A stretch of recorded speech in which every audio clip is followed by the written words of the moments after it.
I have already finished watching Marvel's latest movie, Captain America 4. Without further ado, let me introduce the plot of this movie and share my personal viewing experience. From the movie's storyline, we can see that the timeline of Captain America 4 is set after Eternals. Fans who have seen Eternals should remember that it was the members of Eternals who activated the Celestial, which nearly led to the destruction of Earth and caught global attention. The remains of the Celestial in the Indian Ocean have been named Celestial Island by humans. Moreover, humans discovered a rare metal here that can rival vibranium, and is even harder, the recently regained copyright adamantium. This means it can break Wakanda's monopoly on vibranium, allowing other countries to develop more powerful technologies by mining adamantium. This is enough to change the entire global landscape. Therefore, this has made the newly elected President Ross very excited. This general, who was once unfriendly to the Avengers and led the release of the Sokovia Accords, has successfully risen to the position of President Ross after years of effort. However, he could not have reached this position without the help of another person, who is the Blue Doctor, introduced in The Incredible Hulk in 2008. 17 years ago, it was the Blue Doctor who created Abomination through Banner's blood, but his own brain was inadvertently infected by a drop of blood. Although it did not change his body, it resulted in a complete mutation of his brain, granting him super high intelligence and mental manipulation abilities. Since then, he was imprisoned by General Ross in a secret base, advising him and creating countless high-tech weapons that enabled Ross to successfully ascend to the presidency. In exchange, Ross promised him he would grant him freedom, but upon becoming president, Ross did not keep his promise because he needed to keep this secret that could ruin him. Perhaps Dr. Blue had always anticipated this. So many years ago, when Ross was near death due to heart disease, he sought Dr. Blue's help. Dr. Blue used gamma-ray pills that could blend into the bloodstream to sustain his life. Thus, Ross, who had been kept in the dark for so long, continued taking the gamma pills, knowing that one day he would become the monster he had once hated the most. This was also the true aim of Dr. Blue's revenge. Meanwhile, the second Captain America, Sam, was still serving in the Air Force with his little fanboy, the second Falcon, as his partner. During a sudden incident involving adamantium, Captain America Sam successfully completed his mission, which provided him the opportunity to meet President Ross. President Ross attempted to integrate Captain America into the official framework and hoped that Sam could establish a new Avengers team.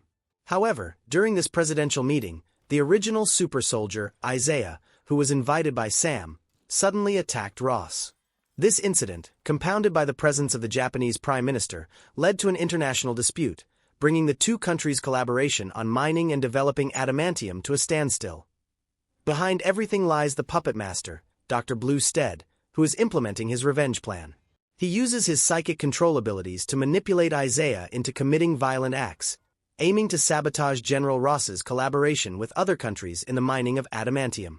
In order to save his big brother Isaiah, Sam must uncover the truth. During his investigation with Joaquin, he discovers the secret base where Dr. Blue is held and learns about the unspeakable secrets Ross has kept for over a decade. But it is already too late. Ultimately, President Ross cannot suppress his inner anxiety and anger, transforming into Red Hulk during a press conference in front of global media. Dr. Blue's ultimate goal is achieved. He wants Ross to be disgraced and become a monster that only knows how to destroy. After transforming into Red Hulk, President Ross faces Sam in a final showdown at the White House, which is yet again completely destroyed. Sam relies on vibranium gear from Wakanda to fight Red Hulk. This one-on-one battle was entirely predictable, and Sam only survives thanks to the energy-absorbing properties of vibranium. In the end, Red Hulk does not lose. Sam successfully convinces him to cease resisting through dialogue. Ultimately, both Ross and Dr. Blue are imprisoned in a floating raft prison at sea. It truly is a case of karma.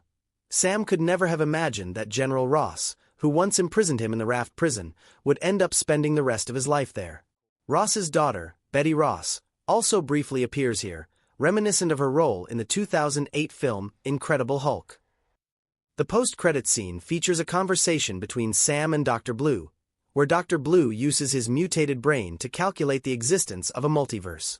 He claims that in the future, Sam will meet superheroes from other worlds, hinting at a future multiverse battle. Sam decides to restart the Avengers initiative and form a brand new Avengers team. Captain America 4, as an important work in Marvel's new phase, may not have reached the passmark, and it is evident that the film tries to continue the style of Captain America 2. However, it lacks depth in the political suspense aspects and is notoriously prolonged, leading to a scarcity of action scenes. Likely in an effort to control costs, the overall quality of the film's visual effects is quite perfunctory, especially the effects of Ross transforming into Red Hulk, which are noticeably crude. The aerial battle at the end cannot even be compared to the airborne mothership battle in Captain America 2. What this film claims to be grand scenes are merely trivial skirmishes. If we were to find anything positive to mention, it would be the commendable performances of the main cast, and the only touch of emotion I felt was from the appearance of old friend Bucky, who appears briefly as he campaigns for a congressional seat. His brief 2-minute appearance helps resolve Sam's inner conflict and doubts about taking over as Captain America. In conclusion, whether Captain America 4 is worth watching depends on everyone's mood and time. It's up to each individual to decide.